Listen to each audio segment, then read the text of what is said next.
छत्रपती शिवरायांचा पुतळा कोसळल्याप्रकरणी पंतप्रधान नरेंद्र मोदी यांनी जनतेची माफी मागावी अशी मागणी खासदार वर्षा गायकवाड यांनी केली आहे। महाराष्ट्राचे आराध्य दैवत असलेल्या छत्रपती शिवाजी महाराजांना सर्वप्रथम मी या ठिकाणी अभिवादन करू इच्छिते आणि मानाचा मुजरा करते।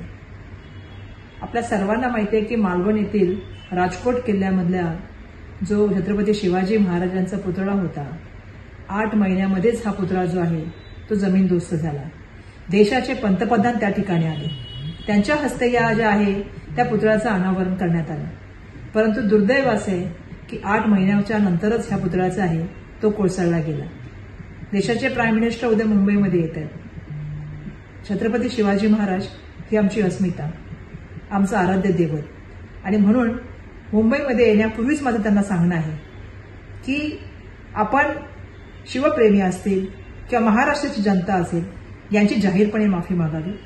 ज्या तऱ्हेने आपण या पुतळ्याचं अनावरण केलं आणि 8 महिन्यानंतरच हा पुतळा पडला, आणि जर त्याच्यामध्ये आता बघतोय आपण मोठ्या प्रमाणामध्ये जे रिपोर्ट सुद्धा येत आहेत त्या प्रकरणामध्ये मोठ्या प्रमाणामध्ये भ्रष्टाचार झाला असा आमचा आरोप आहे।